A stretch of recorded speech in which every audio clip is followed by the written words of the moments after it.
There's a church in the city of Bethlehem. It was built on the spot where Christians believe Jesus was born. It's called the Church of the Nativity. If you consult UNESCO's list of World Heritage Sites or ask travel expert Rick Steves, both will tell you that the church is in Palestine. But when a question about the church's location came up during a round of Jeopardy in January 2020... Built in the 300s AD, the Church of the Nativity. What is Palestine? No. What is Israel? That's it. That answer set off something of an internet firestorm.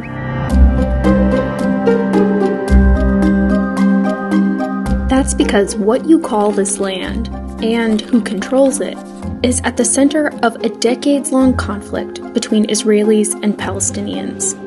But more recently, there is also a third group that is becoming more and more influential here and throughout the Middle East: American evangelical Christians. Today, evangelical Christians are one of the most politically powerful voting blocs in the United States. And in the Trump administration, they've been given unprecedented power. They've turned support for Israel and hostility towards its enemies into core tenets of conservative ideology. And a big part of those policies is rooted in how they interpret the Bible. In 2016, more than a quarter of all U.S. voters identified as white evangelical Christians. One of the primary differences between evangelicals and other Christians is their relationship with the Bible. Conservative evangelicals believe that the Bible is literally true. Sarah Posner writes about religion for a bunch of different publications. Many of them believe that the Bible is sort of this prophetic roadmap for modern life, that events described and prophesied in the Bible will become true. The Bible is the most historically accurate book ever penned. The Bible is the one book that dares to predict the future with 100% accuracy. For evangelicals, the most important of the Bible's prophecies is the second coming, when Jesus will return to earth. The Bible doesn't say when this will happen, but it does say where. This is Jerusalem. World history as we know it is going to end right here. Greg Laurie is an evangelical preacher, one of several who meet regularly to advise President Trump. They are the leaders of megachurches with tens of thousands of members.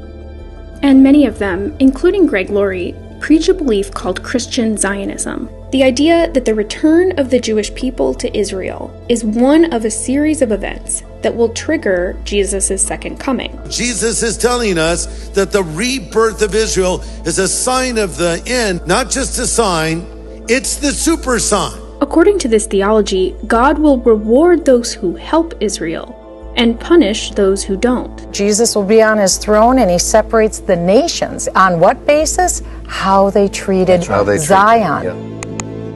Let's back up. After the Holocaust, the UN divided up the then British territory of Palestine, home to more than 1 million Arabs, into 2 states, giving Jews who had been persecuted in Europe a homeland. Over the next few decades, Israel fought multiple wars with its Arab neighbors and seized much of the land that had been originally set aside for Palestinians. Evangelical Christians see that as a fulfillment of biblical prophecy. It happened exactly as foretold. It was a miraculous act of God. They own that land and they own that city.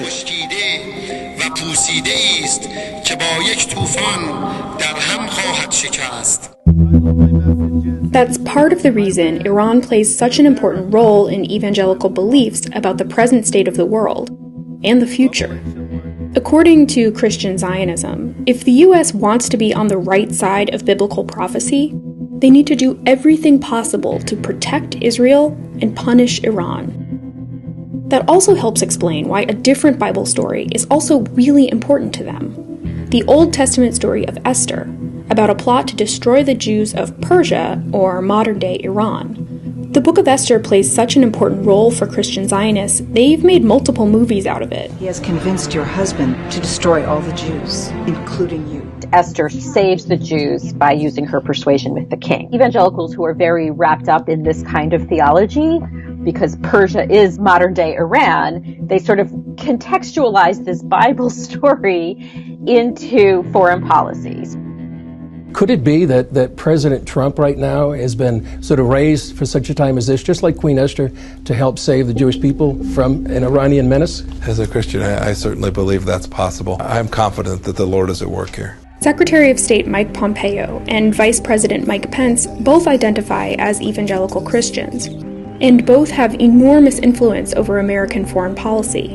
A ProPublica investigation found that Pence routed millions of dollars in foreign aid that had been earmarked for humanitarian projects in Iraq, diverting it towards Christian groups in the country. When President Trump approved the drone strike that killed Iran's top military commander in January 2020, it was, according to the Washington Post, at Pompeo and Pence's urging. When President Trump moved the U.S. Embassy in Israel from Tel Aviv to Jerusalem, the move had more support from American evangelicals than American Jews. The other news swirling around the embassy's move to Jerusalem is what it could signal as part of biblical prophecy. Donald Trump recognized history.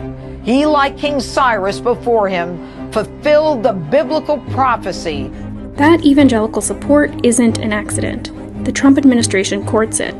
After the administration put out a peace plan that would have given Israel unprecedented control over Palestinian land, the Christian Broadcast Network interviewed Trump's ambassador to Israel. You're talking about opening up the Bible, bringing it back to life in ways that I think your listeners could not even have imagined. It's an opportunity for biblical tourism that I think will grow and flourish in profound ways. The network's coverage followed his lead. Good news in this proposed peace plan. Israel would have sovereignty over many historical biblical sites.